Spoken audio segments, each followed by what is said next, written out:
And I think the fact that both of them were killed, um, there was a disconnect of leadership, and the fact that organizations like the Black Panther Party were wiped out by the government, and SNCC, I think, and I'm not positive of this, but I think the best way to destroy some organizations is not through violence, but through money.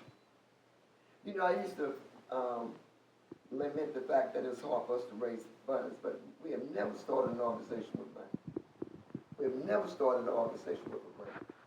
Jubilee, 2 museums, 21st century, our political organization, SOS, Movement for Justice and Democracy, we never had a grant. We had one grant to do educational rebuilding because there were many school systems in the Black Belt, and there still are, where children graduate from high school and they're on the 3rd or 4th grade reading level. So we went into a school in Sumter County without a grant, without any money. Turned around a school in a year. Kids went from the 27% in science and math to the 74% without a grant. Then we got a grant. And it destroyed the organization. It did. So it destroyed the organization. I forgot the question. What was the question? I got carried away. No, it's okay. Just, we're talking about how this is such a symbol. Oh, so getting back to Selma. So Selma became a symbol mainly because of that bridge. And the truth is, the beaters did not start on the bridge. We allowed other people to create our symbols in the African community, American community. That bothers me. There was an effort this past week by some outsiders to get the president to come on Saturday. It was not Bloody Saturday. I don't know if you heard my speech yesterday, it was just 2 Bloody Sunday, not Bloody Saturday. We have lost control of our history, but the Jubilee has successfully maintained the mission and the history of Jubilee. And because it is a symbol, people from all over the world, whether it's Japan or Tokyo, whatever, people see it as a symbol of freedom. How ordinary people can do what was perceived as impossible through nonviolence. That's what makes it such a dramatic symbol. It's because people in Selma confronted terror, not just on that bridge, and not just in Selma, Mississippi terror, Louisiana terror, throughout the South and some places in the North, terror. Yet it was young people who were bold and courageous enough and also had the vision. Nobody talked about these young people. We celebrated them this past weekend. They were also visionaries. People like Charles Wallace, they were visionaries. Many of them had never been outside of Selma. They knew something was inherently wrong. And when those children were killed in Birmingham, 6 children killed, 4 in church, 2 outside of church. The children in Selma, like Charles Barner and others, could feel that pain. And they knew there was a better Alabama and a better America and a better world because they had the vision. And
And $858 billion in the black community.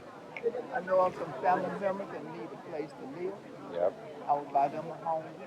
And I'm working on some kind of business in the neighborhood. I know some people that are unemployed, need jobs. I know some people need some health care issues. Don't have the money to go to the doctor, do some surgeries. I would take care. Matter of fact, I would try to have a hospital built in kind of nursing hospital to take care of my people in my neighborhood. There's so much that's needed. Education, health-wise, there's just so many needs. I would spend that money. And I think it always spent for a good cause, things we need in our neighborhood. Because it's an and question because they just approved $858 billion in the defense bill for the military and the police. Oh yes, for me, because I've got military family members that need stuff. And it's asking how can we help the people that have been holding it down, right, on the pavement, on the streets, the longest. And so I'm also asking what do the people of Selma need? The people who have stuck it out, have been in this, you know what I mean, environment. I was raised in Delaware, but my grandparents were from Mobile and from Benson, and they, we came back home often, but they wanted me to get as far away from this as I could. And now I'm realizing I have to come back here, because if you don't learn about where you come from, and if I don't see this, I can't think about dreaming for other people. And then you won't know the struggle that they had in this thing. I'm originally from Thomaston, Georgia. Okay. Yes. So I know what I would do if I could to help in Selma and in Thomaston. I haven't been here. I just come for the marches and different things for Selma. But in my own neighborhood, there's so many things that's needed. What do they need? Do they need like water bottles? Do they need nanny service? Do they Yes. need, what do they need? And our seniors, and not only our seniors need personal care homes, they need assistant caregivers for our home. There's so many people now that need caregivers. A lot of people don't want to leave their home and stay in their home. And it'd be good if they get someone to come into their home and give them care. Where they are, familiar, areas that they're familiar with. I would do that, hire health care providers to do something else. I would probably try to build a health care facility. Yeah, I wonder what it would be like if you could train people, pay them. Yeah, train them to take to care get of the training and then to get good training. Because some people being trained, I don't know if they're not getting good training or they just following the way of not giving good care to our seniors. And that's what we really need. Being a senior myself, I know there's certain things that we need as we get older. As of right now, I'm able to take care of myself. And they like to keep people in their home. They can put whatever they can do for themselves, keep them in their home, but have someone to come in and check on them at least twice a week. Some people may need it every day. But it's such a need now for our seniors. there's a group of elder women that came together in Boston to address what you're saying. They bought a piece of land. They called it My Grandmother's Hands, and it's a BIPOC community for 50 older, elder community, and so that they can have access to faster health care, more holistic health Yeah, care. and for the health care for them. And then we need so many people, so many women, and women like to go to work and have a job, but they don't want to care for their children. So our children need care too, just as well as the senior citizens. These are ones to provide care for our children. Good care. There's so many people that have children in different places and they're not. Like I say, train these people, train them enough to know to do what's right about, our seniors and for our children. Even in the school, sometimes our children are being mistreated. You got to have good patience. To be in a healthcare facility, you have to really want it and have to come from the heart. Because most places don't pay that much money. The pay is not good. You have to really want it from the heart to do a good job and give good care. I've done it before, and I know you have to. You have to want to do it. What's your name? My name is Dolores Cersei. Thank you. Now I'm from Thomaston, Georgia. Thank you, Mr. Lawrence. Thank you, dear. Thank you for asking the question. Yes, ma'am. Yes, ma'am. Now I Have was a able good- to answer it for you. I hope I did it as well. How you doing? Can I ask you a question? Yeah. Do you mind if I record your answer? The answer? Do you mind if I record how you answer? Yeah. Okay, I'm an artist, and I'm asking people, how would you spend $858 billion in the black community? I would go shopping. That's the first thing I do know. I love your aunt, by the way. Okay, thank you. No, I don't want to answer that. Okay. Let her answer that. That's freedom, baby. I'm gonna let her get that. How Okay. would you spend it? How would I spend 800 million? 858 billion. 850 Right, right. Do you know why I picked that number? Okay. Because that's the amount they just put into the defense bill for military and the police. And I'm not saying to not do that, but I'm just asking what will we do in our own community with that amount of money? First of all, we build a community. We build a community. How will we build the community? We build a community by bringing in jobs. By bringing in jobs. So I mean, they're coming into the community and getting your young people back to work. So you need jobs in order to do that. That's what brings in money. So like the city of Selma, they built a Hyundai plant right in Montgomery, Alabama. You have Craig Air Force Base that's out there. There's nothing going on out there. Take that, flip it, put a plant out there, so you can give all of the young people a job. So this way you won't have a shooting like you had last night. Thank you. You what? What would you say Selma needs? Selma needs leadership and togetherness first, unity. There's too much division in Selma. And when you have division, you can't get anything done. So the first thing Selma needs is unity. You got to fight amongst each other. Do they need things like bottled water or? As for what all they've lost, Yes. they really need FEMA. FEMA's not in there strong like they should be. So, I mean, FEMA brings water. Correct. FEMA brings everything that you need. like start putting tops roofs on these people's houses that was raining in. Some of these people don't even have a roof. Right. I've noticed that they. FEMA brings in all of those things. They rebuild. And what's your name? Catherine Galloway, the Freedom Boat. My father was one of the civil rights leaders born and raised here in Selma. My father was one of the leaders here at Brown's Chapel. Thank you for the courage that it takes to continue to do this work without national media's attention, without any kind of. It's about the fight. It's about the whole purpose of what we're about, not the money. Thank you. I appreciate you so much. You're very Thanks. How would you spend $858 billion in the Black community? $858 billion. I would strengthen our pipeline for our youth, invest some of that money into the school infrastructure, and then from there I would look into community programs, maybe like a healthy soul food demo, because our health status in the Black community isn't the best. So showing our community ways to prepare our meals and dishes that we love, with having so that flavorful taste, but also not ending us up in the hospital. Aside from that, then I would look into the community itself, our infrastructure, our sidewalks. As you can see, you can't promote health if you don't have the infrastructure built into your community. So sidewalks, making sure streetlights are operable so that when we tell people, hey, go walk, they can actually do that. So make sure our playgrounds are nice, make sure our communities look representable and beautiful to foster community development and relations. And with the rest, man, that's a lot of money. I don't know with the rest. I might give back to the churches or to the NAACP or to the D9 orgs doing the work in the communities, but I would probably have to hire a financial advisor to see where to make the most impact. Yeah. And would you say with everything that just happened, is there anything that Selma needs right now? Well, I'm actually from Georgia, so I don't know the needs of Selma, but I would rely on the community members to educate me on that. So, thank you. No problem. What's your name again? Veronica.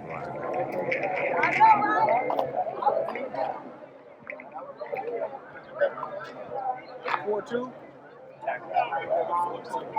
OASIS, which is Oasis, at gmail.com. Thank you. Bob Smith, 42? Yep. Oasis at gmail.com.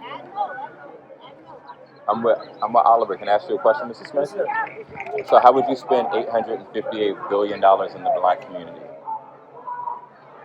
I do education.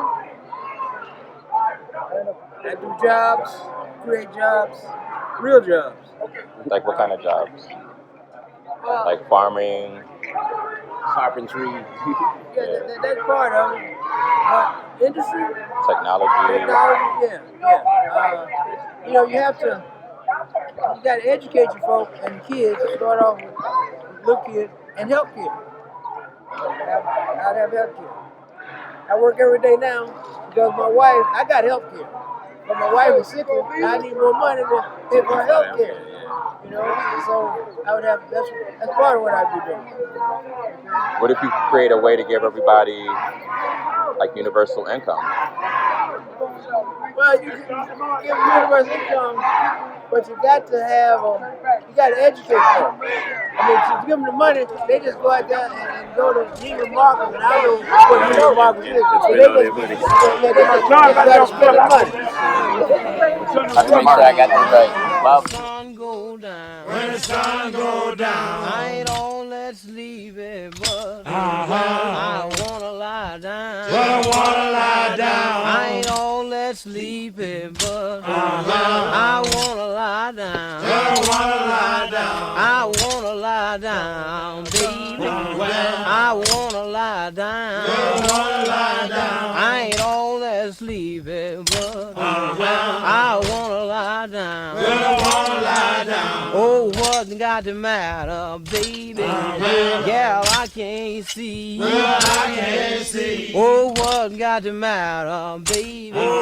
Yeah, I can't see. I can't see. No, the sergeant and the driver's both is down on me. Down on me. No, the sergeant and the driver's both is down on me. Down on me. Just chop your your corner like I chop mine. Just chop your corner like I chop mine. Well, you won't be worried when the sun go down. You'll never be worried when the sun go down. Oh, I do. My Lord, yeah. Cry, oh, I do. My Lord, yeah. I made you a living when I was free. I made you a living when I was free.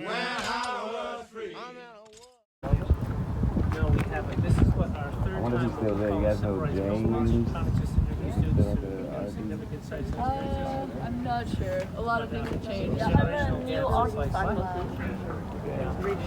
He was a prophet. Oh, that's great. And when you just got into town?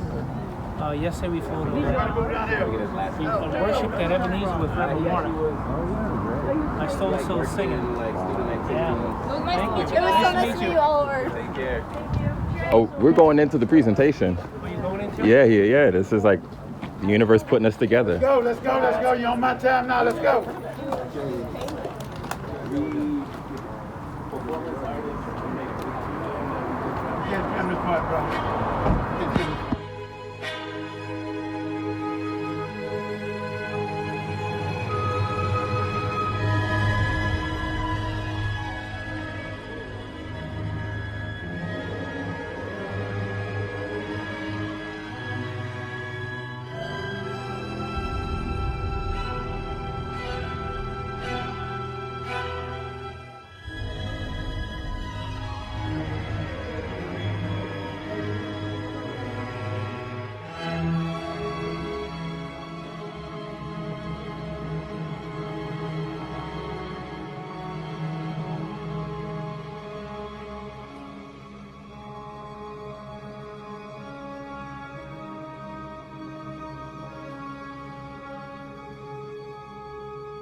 no more. I found Daniel may rest and play, and he have made me glad. No more, my Lord. Ones who are my friends that were in the trenches with me early on in the 60s, they agree with what we're doing, and they will help us. That's what you're supposed to do. You see, we have to do it, but we still need full support from other people who truly believe in equality and respect for everybody, and respect for the truth. Yes. Because when Tony started talking about it, he started talking about it millions of years ago, when we created the first civilization. And that's before we were slaves. We were not always slaves.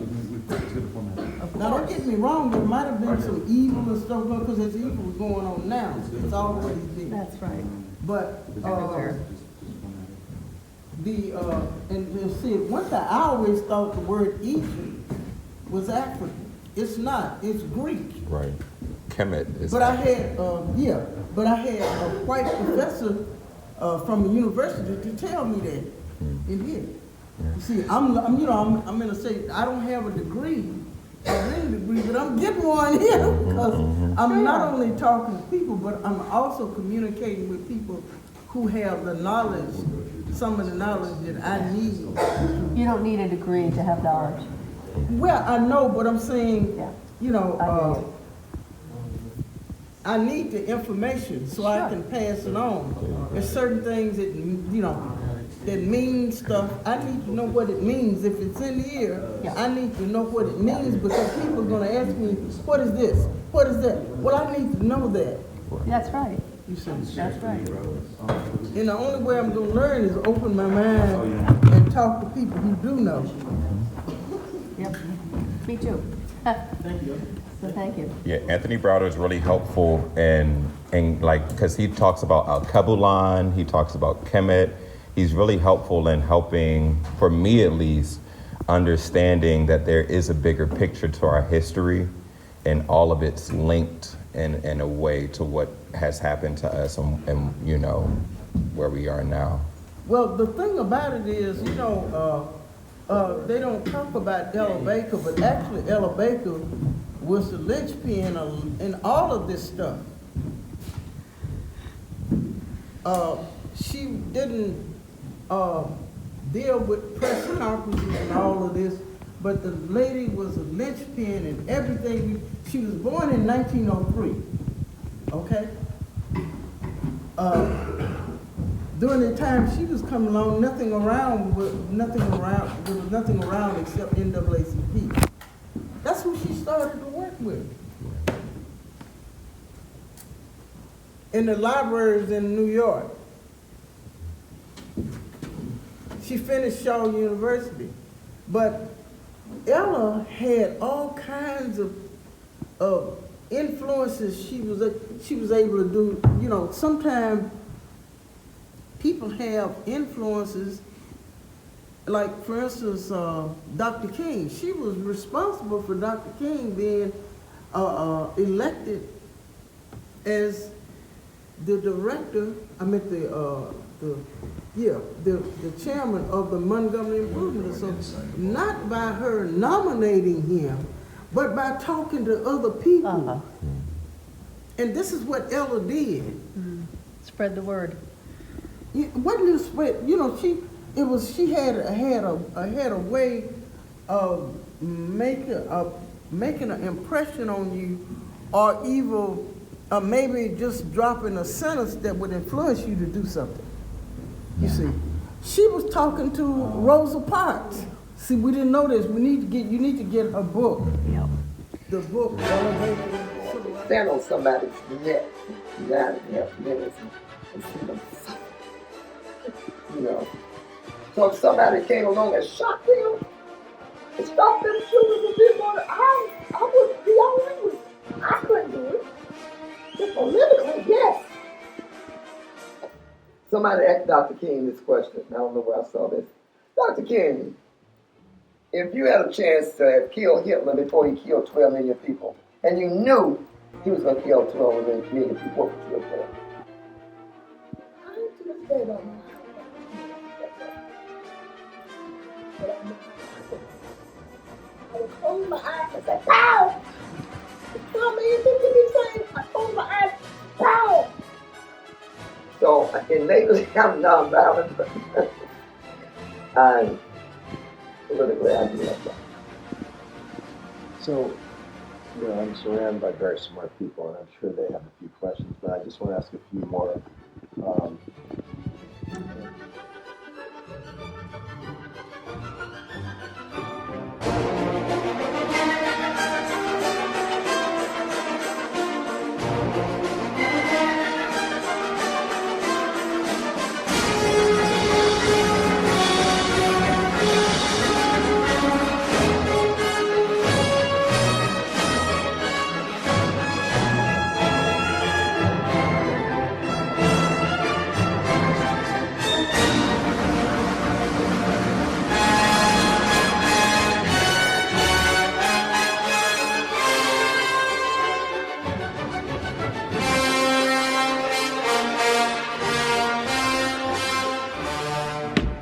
No more, my Lord, Lord, I'll never turn back. No more, Jesus, say, man, I am looking for. Can you tell me where he's gone? Go down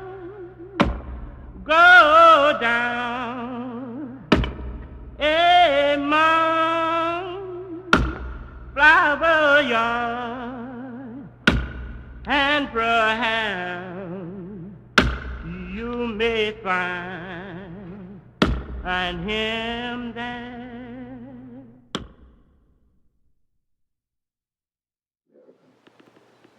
Only if a whole generation dies out. Maybe if a nuclear war comes and kill everybody out, start all over again, it might be possible. But I don't see it here. Because number one, we don't understand what white supremacy is. And you're not going to like this answer, but I'm going to tell you what I think white supremacy. I look at people like Morning Joe, and he really gets upset with the extremists, the cops that kill unarmed black men. Oh, he's very much against that. But most people in America are white supremacists.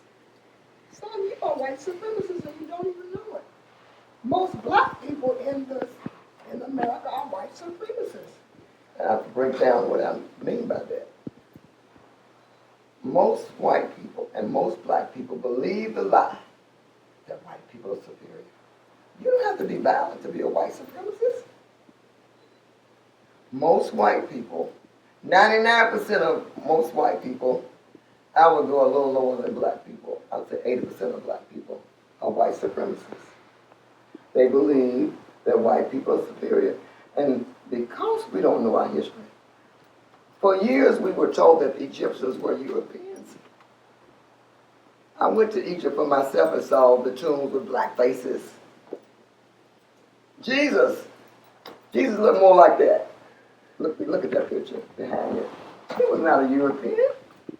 Jesus became whiter as the centuries went by. There's a museum that goes back for years, and there's pictures of the first pictures of Jesus. So if all your life you've been told that white is superior, not just in language. And to me, this is balance. See, we talk about physical balance. To me, I call it the new noose. It's more effective than the lynch noose. In fact, Carter G. Woodson, the founder of Black History Month, he said it's not the lynching of the neck, but the lynching of the mind that is the most dangerous obstacle to black liberation. So most black people truly believe white people are inferior or superior. And I'll give you a personal example for myself. My son was having trouble in school in math. He's real small, but he's having trouble in math. So the teacher, white teacher, called and told me he was having trouble in math. I said, well, is there anybody in the school that can tutor him? She said, oh yeah, there are 2 young men that are excellent in math. I said, well, do you think they would tutor him? He said, oh, she said, of course. I get to the school with Kenjaku, and the 2 young men are black. I instantly thought they were going to be white. That was my white supremacy. It's something you have to work on. You have to acknowledge it. Number one, you got to acknowledge it. And most people will not acknowledge it. I had a good friend that was a nun here, Sister Ann, she's no longer here. But we were real close, and she told me one day, she said, Miss Sanders, I pray all the time to get rid of my white supremacy. She was honest about it. She said, I know, I got it. I wasn't born with it, but I grew up with these images of black people and white people. And I know nothing about the history of Timbuktu, of the man who created universities where white people came from all over the land to see him. Of the richest one of the richest men that ever lived was a Muslim. He had so much gold, he gave it away to strangers. We don't know those stories. A lot of our people believe that the history of black people began with slavery. So you grow up, and I think that the one thing that I am proud of my parents about, I've had some issues, but I've never felt inferior to white people. That's why when I went to Harvard, I came from a segregated school. I didn't know as much. I knew I came from a segregated school. I never had geometry when I went to college. I never had chemistry. I never had these things. But my parents instilled in me a sense of, they just did about it the way I saw them live. My father didn't back down with white people. He wasn't scared of white people. I saw him stand up to black and white people. Okay? I just saw it. I saw that. So I actually got to Harvard a day late. And I said, what do you mean? I said, it was amateur night at the Apollo. I couldn't miss it. This is true. So these white women at the time are looking at me like I'm crazy. Where are you from? With that, I'm from Alabama. You know, at the time I was from, where was I from? Alabama. But anyway, so when it came to my physical appearance, I wanted the long hair for a while, right? But when it came to intelligence, I never thought that I was inferior to white people. And when I got to law school, my roommate, Jan, she had an IQ 108. My IQ far less, I'm sure. But I said, I'm living with this woman. She ain't that, she's smart, but she ain't brilliant. I said, Brad, how do you get an IQ 180? She said, from the time I was 2 years old, my parents tested me. I could pass the test. My point is, I am atypical. My husband is atypical. He came up with a family of 13 and never felt that he was inferior to white people. But we're not average. Most black people feel that most white people are smaller. I know a woman who got the MacArthur Award, really young. She said, Rose, she's dead now. Every white person I know, no matter whether they had a college degree or not, thought they were smarter than me. So what I would say to y'all, the white people in this room, do some self-study. The fact that you're working with black people and you like black people, it don't mean that you're free from white supremacy. And it's like an alcoholic. Till you acknowledge that you have it, you cannot get over it. I remember one other thing, a woman here who I was friends with, she had a daughter the same age as my son.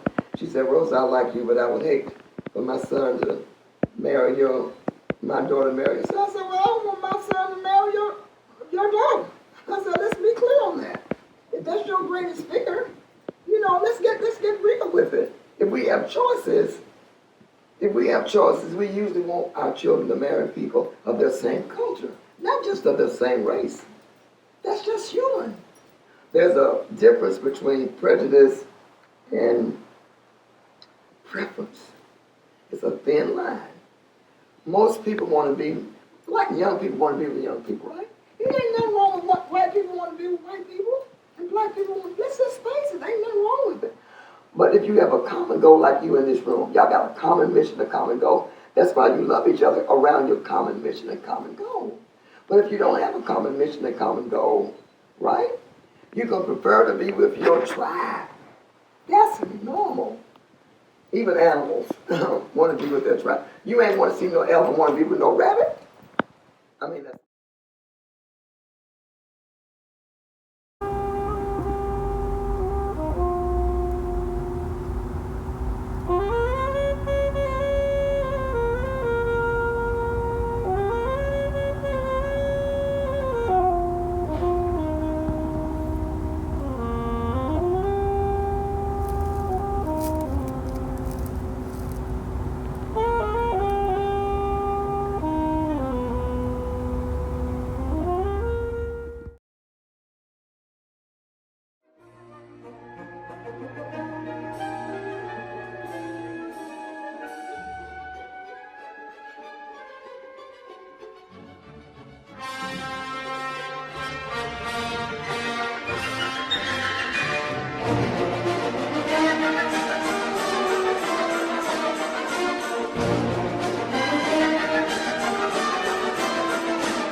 Here it comes.